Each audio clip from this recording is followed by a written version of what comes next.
everybody. Welcome, welcome, welcome. I know you're at home getting settled, so come on in and get settled. So happy that you're here with us this evening.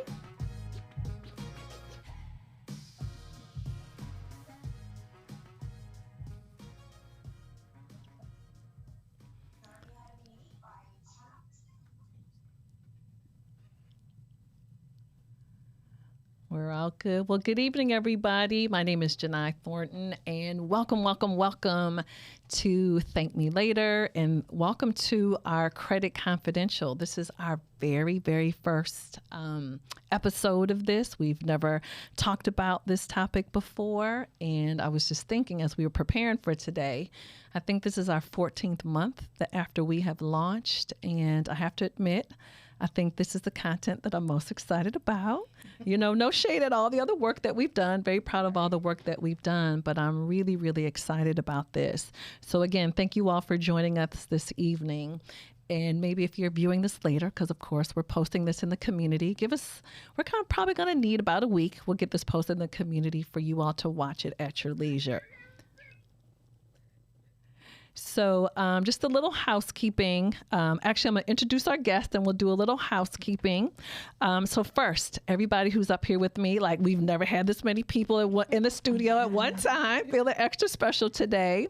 So to my left, Michelle Davis. She is our yoga, what would you call yourself?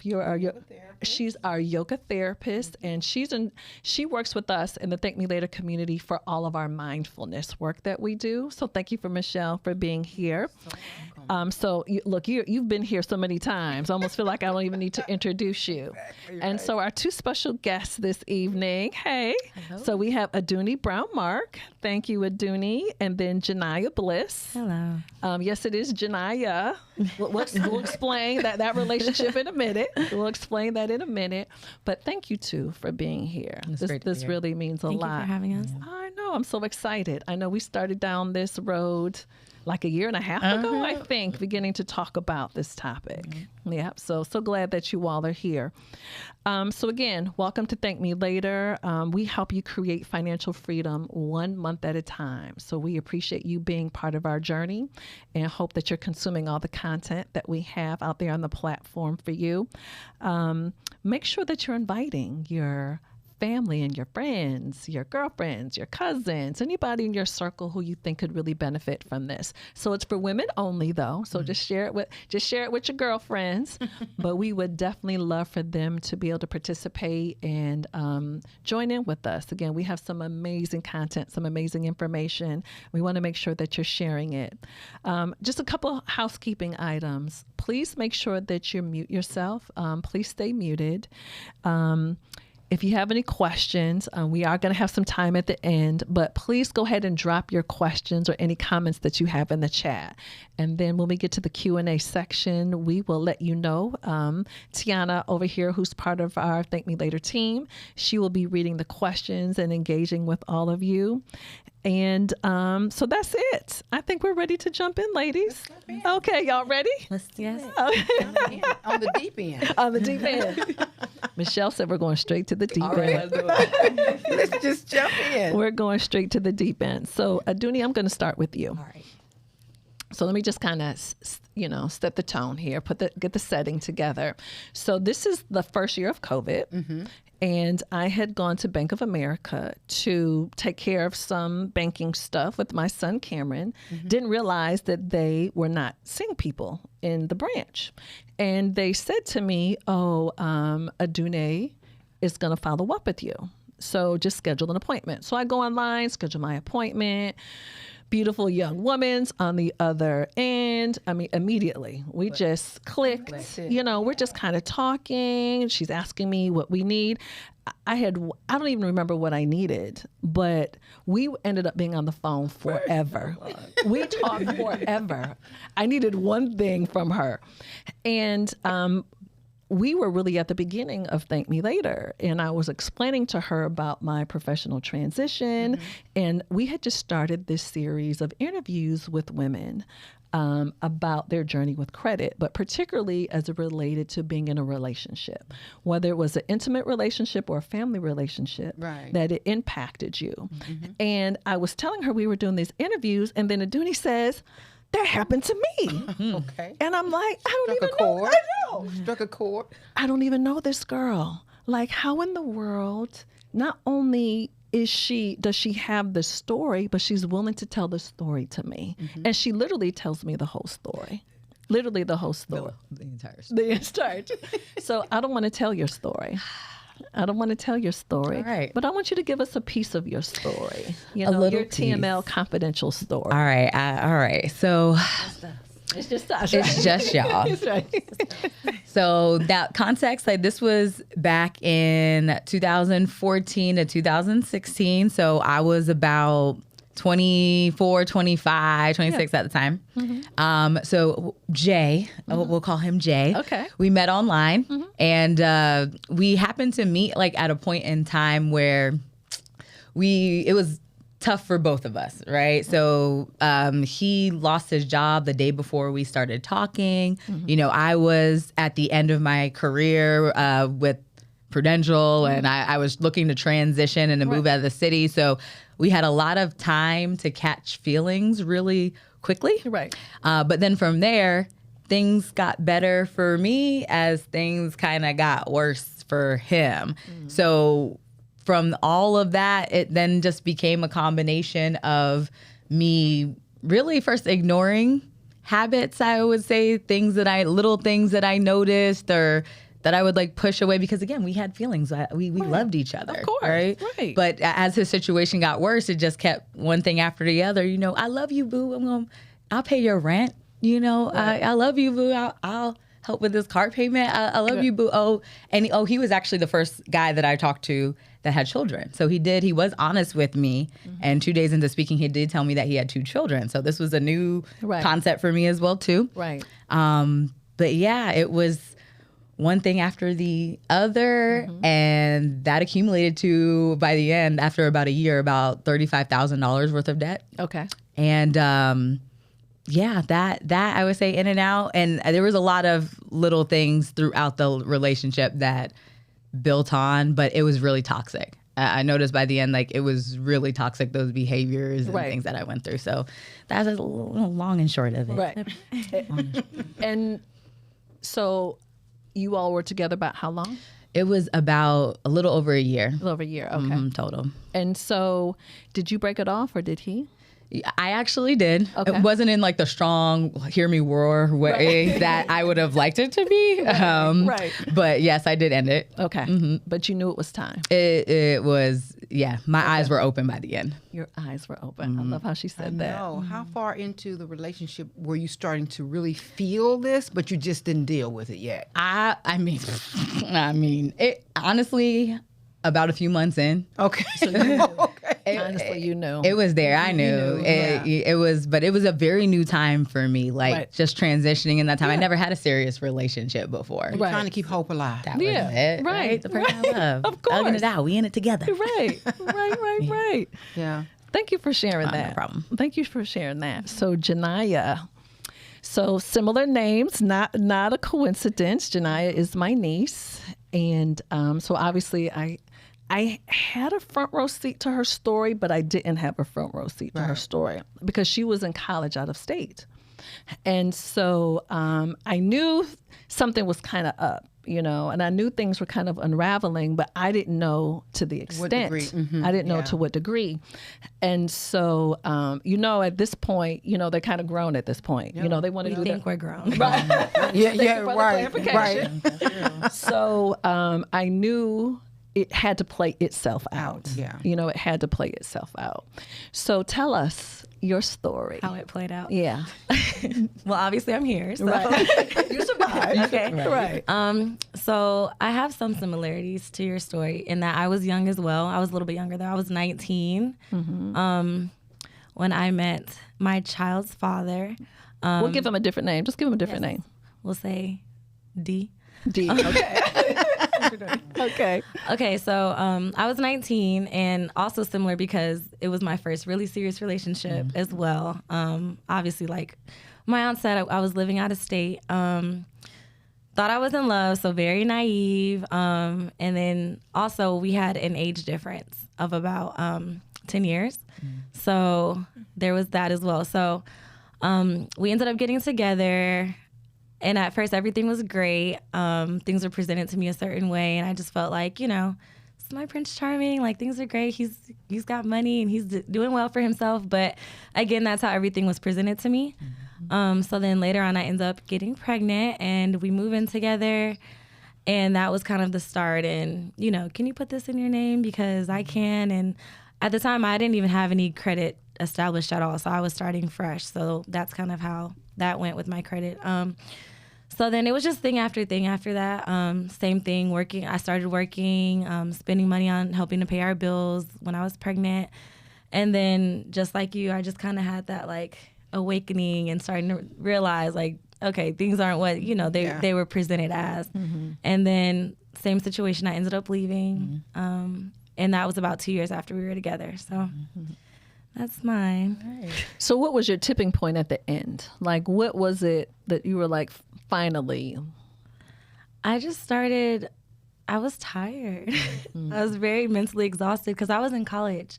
At the time, I was on a full scholarship. So, and then I was a mom as well. And I wasn't getting a lot of help because I was in school by myself, out of state. And I wasn't getting a lot of support from him. So it was just a lot. And I just didn't care to put energy into a situation that I realized like, this is bull. Call it what it is. Right. Yeah. So once he saw me get to that space, I think like we all just kind of knew like, okay, You're right. let's cut it. Like, Right. When a woman's fed up. yeah. That's it. Right. And it took me mentally getting there and Yeah. emotionally getting there before I physically left. Get there. So. And so about what did this cost you financially? Like how much debt? About what?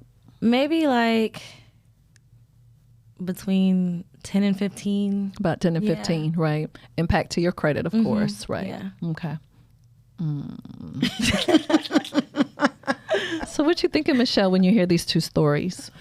Well, first I want to say to these young ladies that you're very brave to just go ahead and open up about it. And so it really speaks to where you are in your healing because you can talk about it.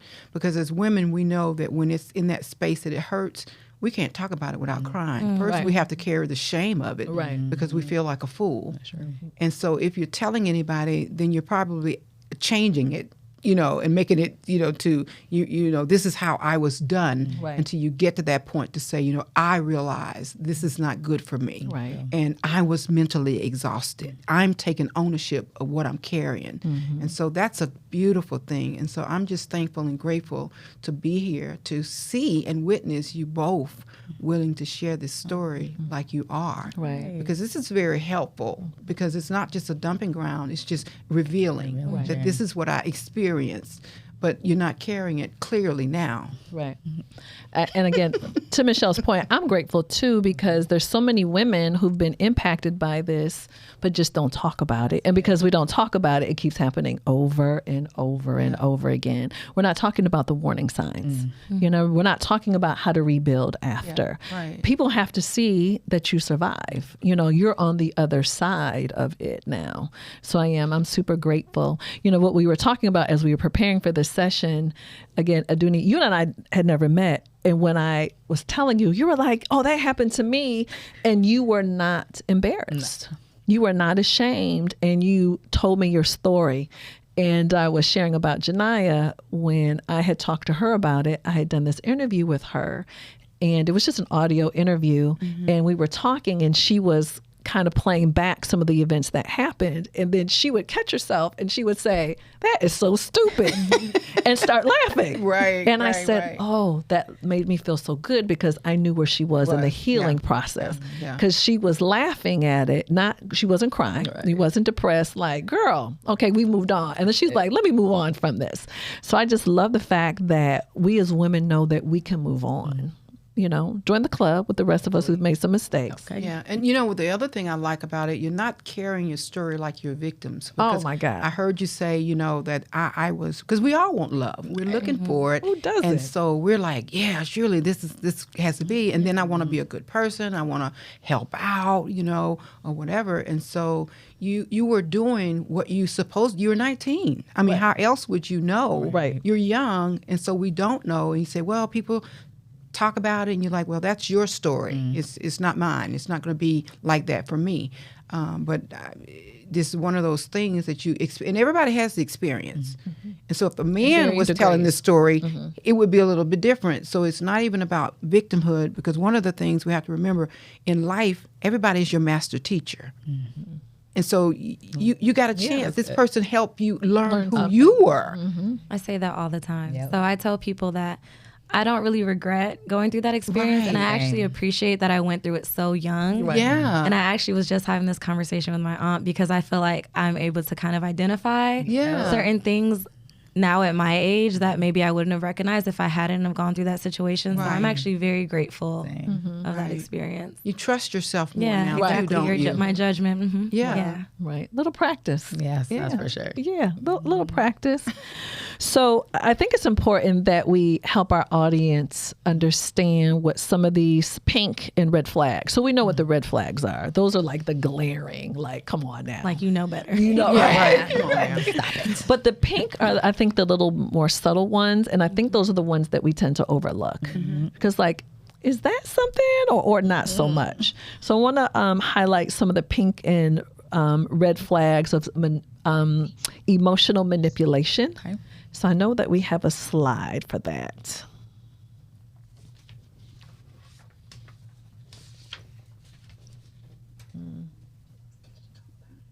Okay, so let's kind of talk about some of these warning signs. Okay.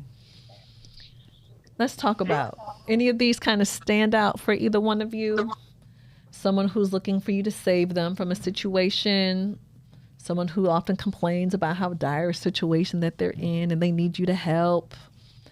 They're encouraging you to make some sacrifices on their behalf. I guess that's kind of like proving that you love them, of course. Boast about how much money they have. Textbook. There you go, Janiyah. And anything here kind of resonate with y'all? For sure. For sure. Which one for you, Aduna? I was. Yeah. Oh, you said all of it. check. Already been there, done that. Anyone in particular? I would definitely say the first two. Okay. Because the thing about Jay was there was never a direct ask. There was never that direct ask. It was always explaining again the situation, it's all this life misfortune that, that's happening. No direct fault of his. Right. And then always, I have no family, didn't know my dad, don't have this, got 2 kids to provide for. And again, all this love. Right. So it was like just baiting for the answer a little bit. Right. Of, you're the one that I'm going to help. Help. And it's funny, I put myself a little bit in a situation as well, because from my last relationship, which I thought I had learned from, because we had lived together for a little bit. So after that, I was like, I'm never going to do that again. So now in the next one, I'm just paying his rent. He's not living with me. I'm just making a rent payment.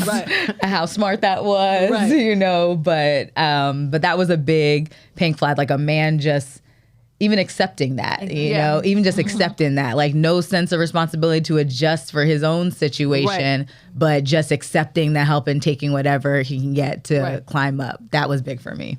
What about you, Janiyah? Also, Which one? so mine was more kind of the opposite in that I was getting directly asked, like, can you do this? Because, right. And if you don't, I'm like, I don't think that's a good idea. And well, you don't love me if you don't do this, and we're working together and we're building together. Like that's what everyone likes to say. So we're building together, and you feel like you're trying to do it because again, like you love them and you want to do this and that. And then when I would kind of say that, well, people are saying like that, and then just making me feel bad all the time. So I think that for me was just the big thing, was just always getting like that guilt trip and me kind of wanting to feel like, I'm holding my man down. Right. And like, right.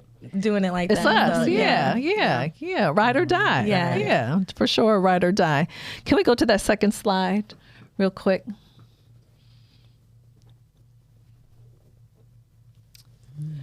So let's talk about common characteristics of an emotional manipulator, because I think, sometimes we can be so focused on the money part of it instead of understanding that a lot of times this is very intentional. Like they are executing a plan. And so any of these resonate with you, wants to keep you isolated from your family and friends, treat you better in public than in private, seemingly harmless levels of disrespect, clearly doesn't respect your boundaries, lies, big or small. Anything here kind of resonate? Oh, Jani's like, All of it, right? Like, I'm in a bit. Narcissist. textbook narcissist. Anything in particular, Janiyah, though? I mean, in my case, I was isolated, so I think that was, I think so too. definitely a big one.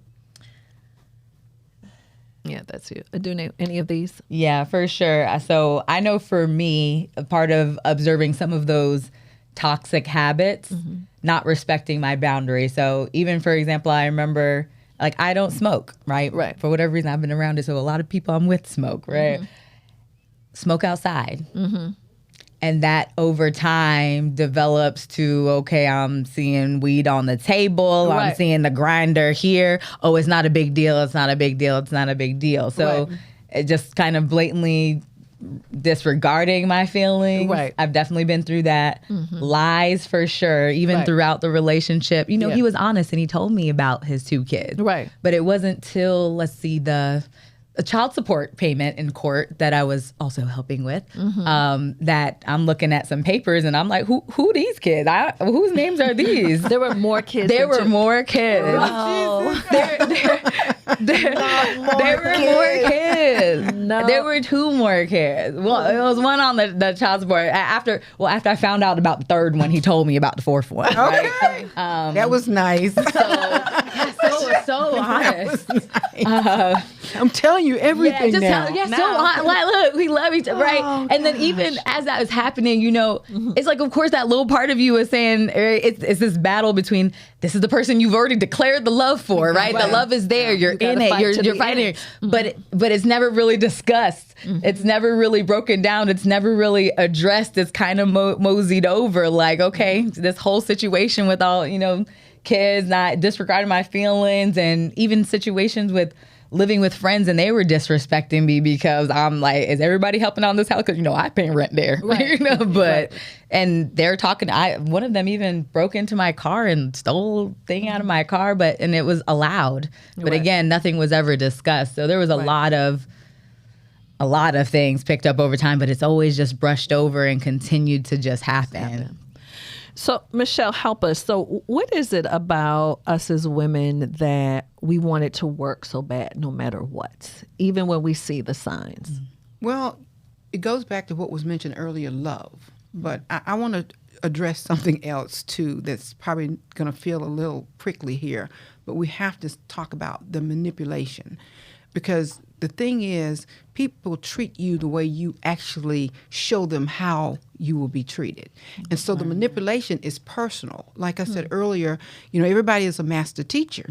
So what happens is if you go back down that list and say, what part of this list is me? Not him, but me. The lies that I told. To who? To you. You actually taught him that I will lie to me. I will see you doing something that I asked you not to do, and when you said he would brush over it. No, you brushed over it. So now you're training him the way you would do a pet or anything else. Absolutely. I'm training you that it's okay. Absolutely. And then I'm doing it in the name of love, which is what I want. So now I'm allowing my eyes to see something other than what I want. Definitely. Because that's what I want. And I'm going to do anything to get it. Even if it's sacrifice me and what I really feel. And I'm doing that. And I think as women, we do that in the name of love. And we know because now we're telling the girlfriend, we're crying on our pillows, we're hurting, and we know this voice, our own small, still voice is telling us. Until one day we have to just say, like, you know what? okay, I'm done. Because when a woman's fed up, we know that. But then It's over. but the That's it. thing now is, how long does it take us to get fed up? Oh man, I could definitely relate to that process and the light finally shining by like the end of the tunnel. But for sure, I had to realize myself that this is like, it was some of the habits or some of the things towards the end.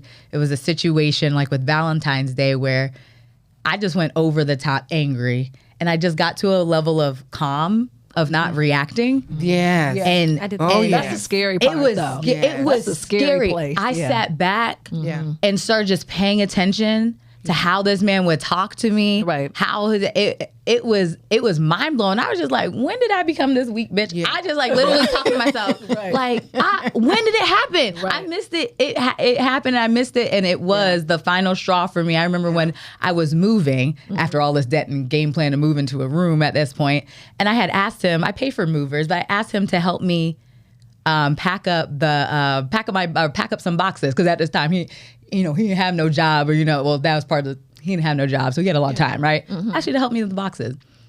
He said, like the exact words when he said it, he was like, "You're a grown ass woman.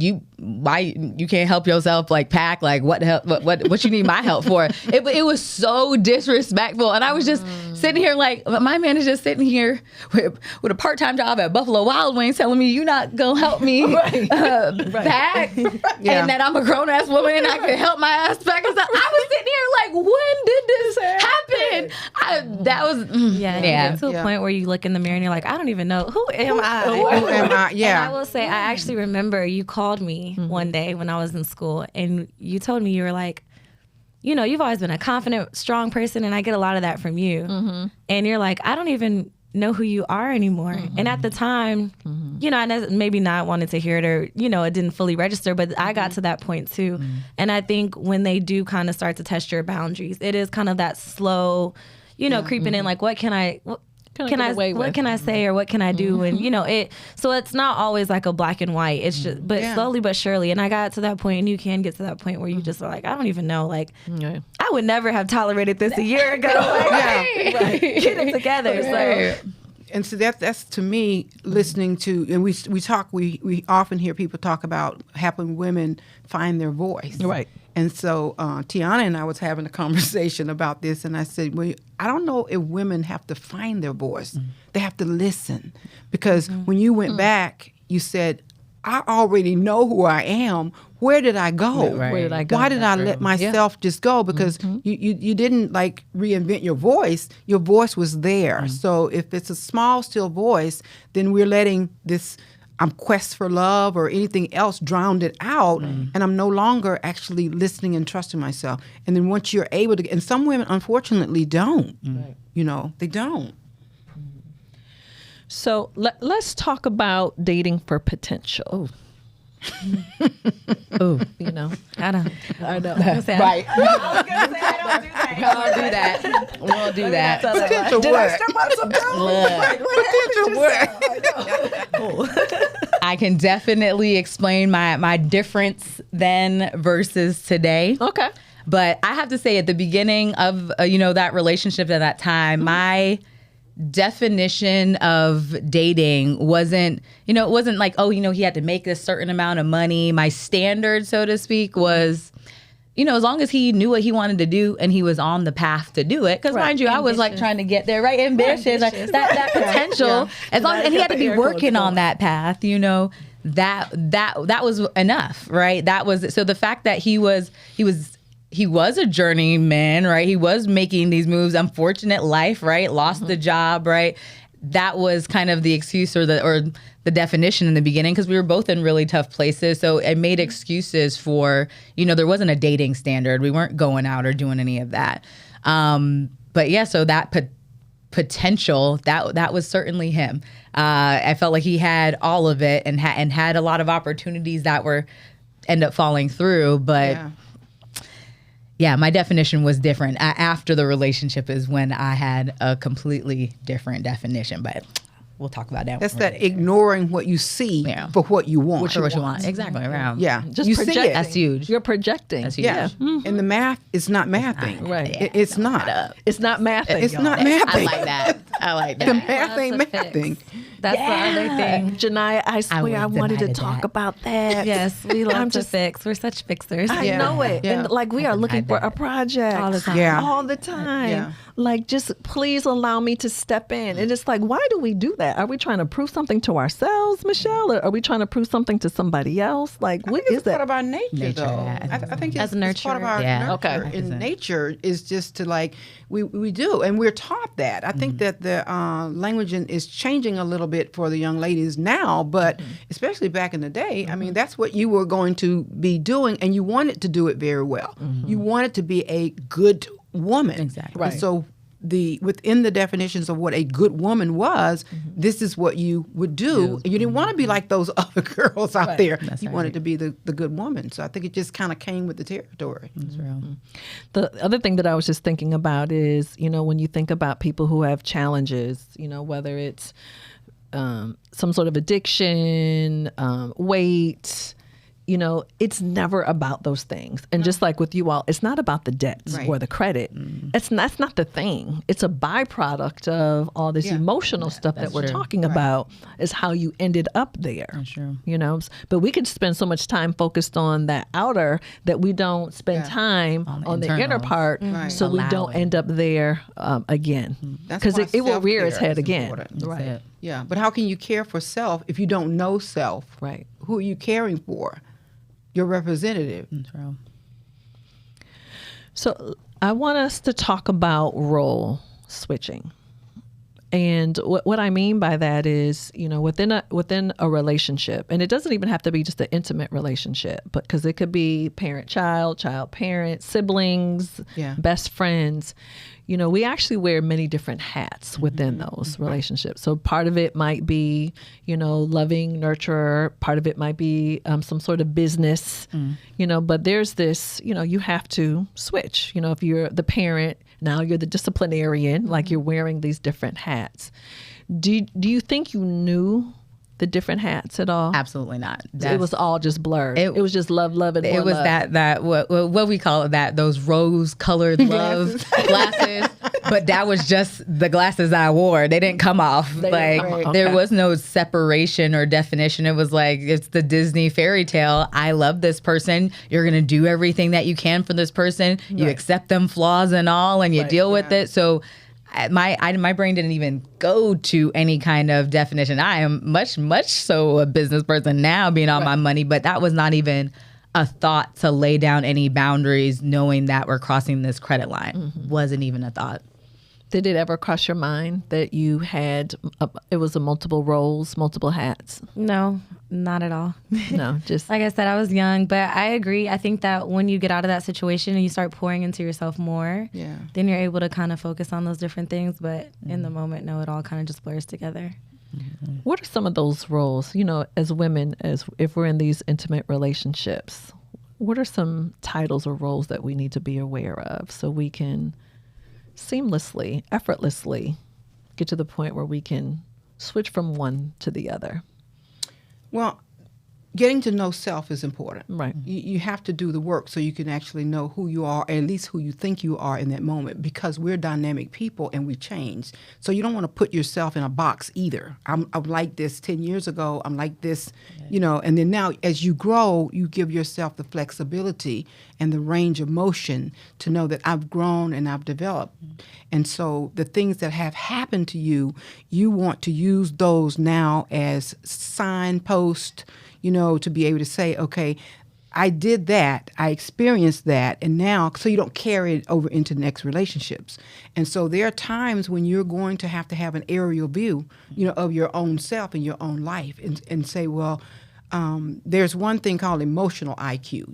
We think about being intelligent. So this is not about your intelligence, but your emotional intelligence. And if your emotional IQ is very low, then you're going to miss all of those signposts. Okay. And sometimes people are like, well, I only thought you have to just be intelligent. No, there's an emotional intelligence, there's a financial intelligence. And so all of these areas, That's the role switching.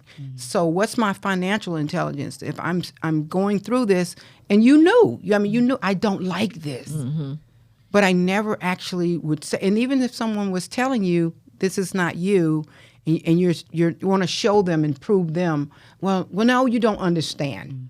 You don't understand what's really going on here. No, I'm looking at you. Don't look at me. Oh, did I mention something? Yeah. Because we want to prove somebody wrong. Right. Especially in some cases, it's your parents. Your parents don't like this guy. Your family member want you. No, this is not good, and you want to prove to them you really don't know this person. You're not giving them a chance. They're being judgmental.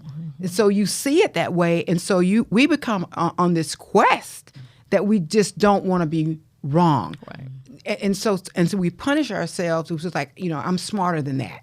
I would never choose someone that would mistreat me. No, he's just going through some things, and then finally you have to just pick those pieces up and say, well, that may be true. He is going through some things, but I'll be going through this door. That's what's going to be happening. Okay, right. That's the deal. See ya. See you. Bye. This exchange between Janiyah and I, I'm laughing because I felt like there was nothing that I could have said to her. Right. So our birthdays are 3 days apart. I am very stubborn. She is very stubborn. So same personality. And I, like when she met him, the first day I met him, I knew it. Yeah. I would have bet everything I own and love. I knew it. But even the way that she presented him, I knew there was nothing that we could say. Yeah. So how could we have approached you? And not just you, but for someone who has a friend, a daughter, somebody in their life, and they see something that's going on, what can we say? What can they say? In my opinion, honestly, and I told you this, nothing. Right. In that moment, nothing. And she's right. Because I am, and I do better, unfortunately, when I learn things on my own. Right. And I know that about myself, so I try to do better. Right. And my child is the exact same way. Right. But yeah, nothing. And because I even run into certain situations with my friends. You see your friends, and you're like, ugh. Like this guy. Yeah. But you just love and you support, and you're there when they're ready. And like even my best friend would complain to me, and I'm like, whenever you're ready, because you're not going to be ready until you're ready. Right. I'm here for you. Yes. I'm not going to, and if you choose that you're not ready yet, then that's okay. But I'm here when you are. Because I do feel like as women, we have to get to that point, and no one can convince us otherwise. Right. So it's your journey. I mean, it's your journey, and you have to be there to support. Right. And the one thing, hopefully, with women, that we're not shaming them, because That's you haven't big, told Michelle. your story to someone else. It's like you've never went through it, and we all have that story. I mean, we don't have enough time tonight, to talk about the stories and things that we've been through, but we don't share because it's like now, how you saw me or how you thought I was doesn't match that story. And that's shame. And so when we can let our friends and family and people know that I will still support you, and I'm not going to get on the megahorn and just, oh my God, look at what she's going through. She's just crazy. But, it just have compassion.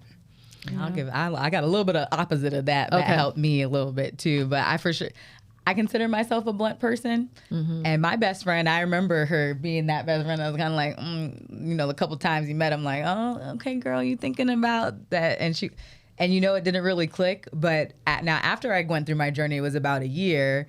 But I had another girlfriend that really was straight up like I was. It was that potential. Like we can't do that anymore. We're at a different point in life. And her really even explaining that to me, that like, okay, I just turned the corner. Yes, you were down. Yes, you were building. Hey, you got your first career job. You got a salary, you got commission. You're doing what you want to do. She was like, we're at that point in life now where potential is no longer enough. But it wasn't okay if he's not on the same level, doing what he's doing, not like working on what he's doing. We was crossing over that point where it's not okay anymore. And honestly, when she broke it down in a very blunt way to me, it just made sense. I was like, that was part of like the light bulb, just seeing that. And, you know, and at that time, because I was committed and I was in the relationship, then I started putting deadlines on stuff. You know, I sat down, had that self-evaluation, broke things down for the New Year's. And it was like, okay, boo, like, okay, this job, you know, you got to your birthday in May. You know, that's the timeline we were putting down. And I think maybe that put a little bit of pressure on that side. But I started being selfish and focusing on me. Right. And now it was like, how long am I going to wait for you? I got things I'm trying to do too. I'm trying to get married. I'm trying to have kids. Our trajectory is just not in the same place. But you had to get there. But I had to get there. I definitely had to get there and be okay. Yeah. With like, it's okay to let something go and not drag something out because, you know, you have to put you first. Because it's like what Janai said, Auntie said something. And so somewhere along the line, people were dropping little nuggets to you, but you cannot hear that. Yeah, you can't hear it. You just can't hear it, you know? And so when you get to the point that you can hear it, then you start to shift and say, okay, this is not working for me. Because the word potential, with my children, when they were growing up, I said, you know, potential has an expiration date on it. I like that. So if people keep telling you got the potential to do something and ain't nothing happening to me, what's the expiration date? Right. You know, when it's something expired, you got to put it out. So yeah, that's quotable, ladies. Right. Because I just realized something when it comes to dating men with potential. Like, if they're not doing it 9 times out of 10, they're not going to be doing it. How long you gonna hold your breath and wait? Yeah, definitely. Yeah, that's true. That's true. And I think it works both ways because women, you know, you have men that could say if they have a conversation, they could be saying the same thing about us. You know, that I'm looking at you. So it's really a human thing. Right. You know, but we're talking about us right now. Right. We're talking about us. We don't worry about them. Right. Now, this is us. Right. So can we pull up slide number 3? I want to make sure that we focus on questions you need to answer before you make a financial commitment to somebody, whether it be with your credit or otherwise. Because I want to make sure that a woman watching this today or later on feels empowered. Yeah. Like, what can I do? You know? So if-then statement. So number 1, can you and only you afford to pay back what you're considering loaning? That's deep. Yeah. Yeah. That's the rule of money. I know, right? That's right. 2, do you mind if you had to pay back what you're considering loaning? 3, does anything about the situation make you uncomfortable? 4, if they stop making payments, how will this impact your relationship? And then 5, how will having this debt on your credit report affect you? Will you have problems borrowing money when you need to? So as you all were saying yes to financial things, were you asking yourselves any questions at all? Nothing. Not one. Okay. I love him. Love. That was the pure definition. There was no other answer. But I loved it. It'll work itself out. It'll work out. It'll work out. That's what it'll just all work out. And, and I was looking at them credit card payments. These charges, gas station, we just bought movie ticket. What we doing over here is supposed to be responsible. It didn't matter. So again, please, I want you all to, ladies in the community, please share this. You know, file it away for yourself. But this information is not meant for us to keep amongst ourselves. We really have to be able to push this out. So we're going to make sure that all of this is going to be posted in the community. Take a picture of it, but we are certainly going to share this with everybody. So now let's talk about our pathway to peace. Because I'm so grateful that people are seeing you on this side. Y'all look amazing and beautiful. And so clearly you had to rebuild your mindset and you had to rebuild your credit, get out of the debt. Where did you start? The first thing after the very blunt conversation with my girlfriend, it really was sitting down and it just, like you said, taking that accountability. This is something that I allowed to happen.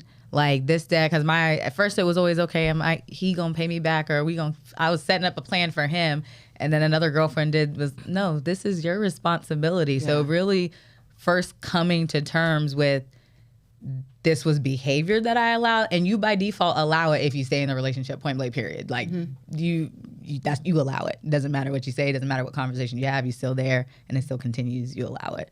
So first taking that responsibility that this was mine, taking the responsibility that I allowed it, because even from a psychological standpoint, I noticed like he mentally seemed like he cared about me as a person, right? Like he probably did. And I'm sure he did. I'm sure he did. But it was like that set level of behavior. It was like, but this was what it was, just this is how he treated me. It was like he couldn't do anything different. And I felt I got to a point where I had to accept this is what was allowed. This is what, so I just needed to move from it. So a lot of self-reflection first. I had to write out the pros and the cons to being in that relationship. I still got those papers too, just breaking it all down, flipping it upside down. Good. I had to sit down and really just accept it first. And then it was creating new definitions, right? Like first, for me, it was a mantra since it was like right past the New Year's. It was that it's okay to be selfish. It's okay for me to be all about me. This is the new chapter of me.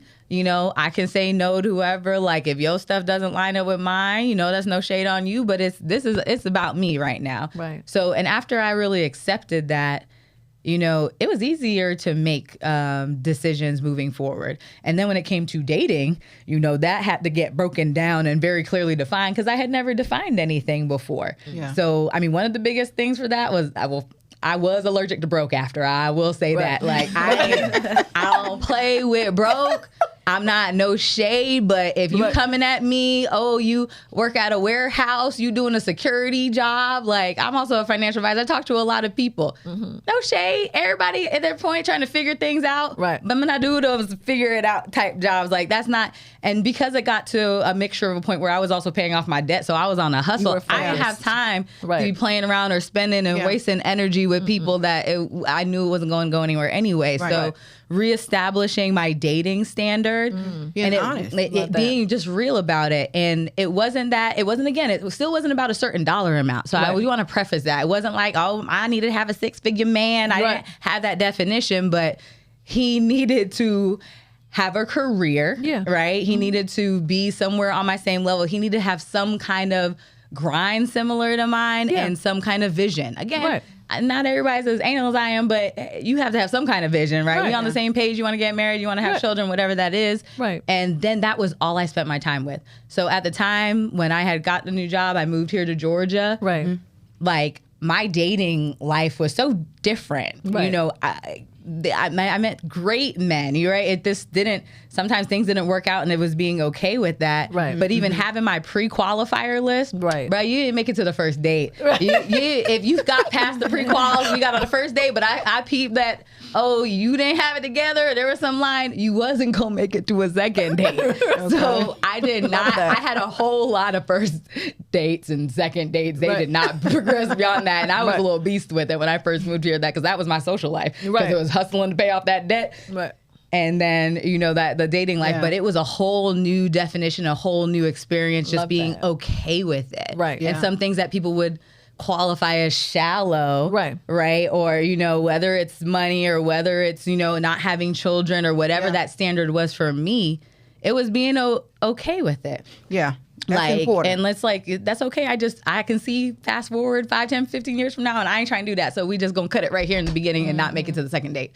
And I was okay with that. So Janiyah, how did you start rebuilding financially? So the first thing was just getting out of the situation. I went back home and I had to humble myself for a little bit because, I went through that situation thinking I was grown. So sometimes, and you told me that too, Auntie, sometimes you have to humble yourself, and those are probably the realest words you've ever said to me before. And then I just made a list and started paying things off. And also just accepting, and my whole thing is it happened. So what are we going to do to fix it type of situation. There's no need to dwell on it and cry about it and, be stressed out about it. It's just, what are we going to do to get this corrected? And then just knowing what decisions to make so you don't make the same mistake again. So same thing, just setting standards and sticking to those standards. But yeah, very similar to you, just knowing kind of, and because once your feelings get involved, it starts to blur a little bit. So you can't wait for those feelings to get involved. Exactly. And I almost actually kind of made a decision not too long ago when I was dating someone, still like trying to date on potential, and then you said something to me, Auntie, that I really liked, and I want to make sure I quote it right. But you said it's okay to be selfish, it's okay to be self-centered. Right. Say it. Can you say it? It's okay to be self-centered, not selfish. Yeah. So, just focusing on yourself. Yeah, Yeah. I loved it. So, because I get kind of guilty. Like, I just want to help people and, this, and that. But yeah, so same thing, just having standards and sticking to it and trying not to deflect from that before my feelings get too deep. That's Yeah, huge. that's beautiful. I'll definitely agree to that. That's a filter. So I want to be just a little bit more literal about the dig out of the financial piece, because whether somebody's watching this and whether this is the situation or something else happened, what did y'all do? Did y'all work 2 jobs? Did you start a business? Did you get some outside help? Like literally walk us through how you were able to get on the other side of the debt. So just like you, I definitely had to sit down first. And the first step to me is just facing it, right? Yeah. I had to sit down, write down, and figure out how much I actually owed, what my situation was. So for me, that totaled up to $35,000 worth of credit card debt. And my minimum payments were like $900 a month. Now my credit was still A1 because I always pay my bills on time. Everything was just maxed out, right? But it was when I first sitting down and looking at it, and at like 22% interest, right? I did math. So I am a financial advisor and having gone through all of this, 10 years in the industry now, but looking at the options just straight on, it was either hustling, paying it, working as much as you can and putting every dollar towards paying it off. But I did the math. I was like, that'd take me like 8+ years to do that. And I was like, I am not trying to be like 36, like still trying to pay this off. Right. So that was one option. Another option was, negotiating. I heard you can call the companies, you can negotiate the rates, negotiate the amount and stuff. But I was like, I don't have time. I don't have experience with that. I don't have the time to do that. And then I learned about a credit card modification program, and that was the answer for me. So that I can break down more.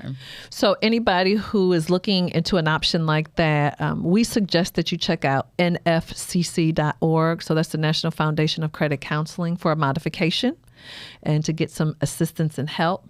What did you do, Janiyah? So at the time I had been living alone. I ended up moving back home with my parents. And I didn't want to do that. I wanted to be grown. Well, let me just say, they didn't want that either. Let me just say that went both ways. I'm sure. I wanted to be grown, and I was like, I'm in a position where I can do that, but we sat down and we talked, and it was just that didn't make the most sense for my situation. So I stayed home for a year, and I used the money I was making to pay off a lot of my debt. And I did the same thing. I made a spreadsheet on Excel. I just put the phone numbers of the places, the names of it, how much I owed to them, what the bills were. And then I think I started with the smallest ones and then worked my way up. That's kind of what helped me. Nice. So yeah, that's what I did. Right. And then I got on. Right. I left. You moved out. Right. I didn't want to curse, but I had to get on. Yeah. She was trying not to use some profanity. I know, right? I got to get the stepping out of here. Yeah. Michelle, this just made me think freedom isn't free. I know. It's not free. It's not. Yeah, it's not. But that was beautiful, the way you all stepped yourself through it. Right. You figured it out, and so that has to be empowering within itself because you did it. You figured out a way to do it. Yeah. And thriving on the other side, too. Mm-hmm. Do we have any questions in the community? Okay. Okay. All right. So anything else that y'all want to share? Anything else that y'all thinking about? If you were standing in a room full of young, amazing women, anything you'd want to impart on them? I would just say that I was actually listening to another podcast, and they just were talking about how, like, when it comes to debt, there's only shame if you make it that way. You know, I think that naturally, like, the connotation is to make it shameful. Right. And I think there's power in just, like we talked about earlier, like just the experience, you know, going through certain experiences, and it's your journey. And if you can find the beauty of that, then I think that it will help you deal with it a lot better. So that's kind of what I would probably encourage. Like, don't be ashamed to, you know, face it and, you know, try to just flip the way your mind thinks about it. Reframe. Definitely. Reframe it. Yeah. Rename it and That's reframe awesome. it. That's awesome. I would add to that too, like really having a plan, figuring out whatever that may be and committing to it and understanding that, hey, you may be sacrificing a certain amount of time. But I know for myself, I mean, it was a hustle. I mean, again, I always amaze myself how I made time for dating, but you know, but I was driving Uber and Lyft after work. You know, I was doing everything to just add towards. And I started this program. It was a 2-year program that I ended up, you know, doing, but you know, the sacrifice, my credit went like from 700 something, like 500 something. So just understanding that is a process, it's a journey. But like you're saying, coming out on the other end, I mean, fast forward those 2 years, it's even stayed on my credit, but my credit jumped. I own 3 houses now. Yeah. Right. You know, I was able to do so much, and I started a little, you know, business as well too. I'm a little short-term rental business. So all the things that you can do but having a plan and executing, not avoiding it, Right. understanding what you got, looking, researching, figuring out the options and figuring out what's best for you in your trajectory, like and just do it. Know that you're going to have to sacrifice. That's why I say I did, you know, I did live off dating leftovers for a minute. I'm not going to lie. Now, I didn't accept no subpar dates, but them leftovers, I did survive off of for a minute. It was a struggle. Yeah, but it was my struggle. So it's okay. It's nice to look back on the journey and to see where it can get you. Yeah. Right. And I it's still all like to temporary. interact with people. It's all temporary. Yeah. Because that was one of the questions that I had for you young ladies is how, having had that experience, right? And so how did that affect how you now enter dating or relationships, and do you actually pull back a little instead of being freedom? Did you lose the freedom to love? It's funny. I really could honestly say that I haven't. But like even what you were mentioning, it was that knowing myself and knowing, hey, when I'm in love, I still am very much so in love and still got those rose-colored glasses on a bit. I do. So the important thing is the pre-qualifier. Yeah, You know, yeah. you got to make sure you're not falling in love with broke or with anything else that's going to not line up with your life. Because if you really sit down and look at it, it can be broken down relatively, you know, to not be in those situations. So cut it out before you get to that point. But that's worked for me. That's definitely worked for me. Yeah, I agree. And I also just think that when you're with the right person, they're not going to make you sacrifice parts real. of yourself That's either. Right. But I haven't. So if anybody see me, I'm just Shameless plug. Okay. Shameless plug. That's good, because you want to heal well, so you don't make every man that you meet pay for what Definitely. this person, you know, has actually brought to the table, or what you attracted to yours. Exactly. You know, it's like, no, I'm like you say, you've got your standards, you know what you want. So I'm vetting now that's it. better. I'm actually looking at what it is, and if it's not something that I want, you know, that's not something that I have to actually do. And people will question you about, you know, who are you to say that's not good or whatever, but you have to decide, no, this is my journey, and I'm not telling you what you want, I'm telling you what I want, at least today. That's it. Yeah. This has been good, y'all. Man, I've learned a lot today. I do. I've learned a lot today, and I'm just so proud of where you all are. Yeah, just, you know, to survive, not just survive, but thrive, to be willing to share your story, help some other women, because someone is going to know exactly what to do or what not to do right now, because y'all have given us the freedom to talk about it. Anything as we get ready to wrap up? Anything? No, I think that that's beautiful that they share. And like you said, they're helping other women. Yes. Because, see, one of the things that help us as women is to have a mentor. Even if it's not a mentor that you huge. physically connect with, it could be an author of a book. It can be someone on television. That woman's life may not even be like you think it is, but in your mind, you're like, from what I'm seeing, that's what I want to do and be. And you take that, you know, and so you're doing the same thing this evening, that someone says, you know, I want to look like that when I have gone through this. And so now I know I can come out of this and actually thrive. So that's beautiful. And thank you both. Yeah. Thank y'all very much. Thank you for having Yeah. us. Awesome to be here. Yeah, I appreciate it. So as we get ready to wrap up, just a couple of things that I wanted to say to the community. Please engage with all of our content. May, we've been focused on credit. June, we are transitioning to debt. I cannot believe it's going to be June in a couple weeks. Oh my gosh, it is around the corner. Please follow us on social media. For Thank Me Later, it's TML Money. For me personally, it is Janai Thornton. And super excited. Our first book is coming out in July, 4th of July. excited about Absolutely. So we're going to be helping guide parents to get their young adult children off of the payroll. Right. You got to do that. We're going to have Ones too. Oh, yeah. Whatever child you know that you don't need to be taking care of anymore, we're going to help guide you through that. And ladies, thank you again. I am so happy that we were able to do this. So thank you, TML family. And we will see y'all next time. Next time.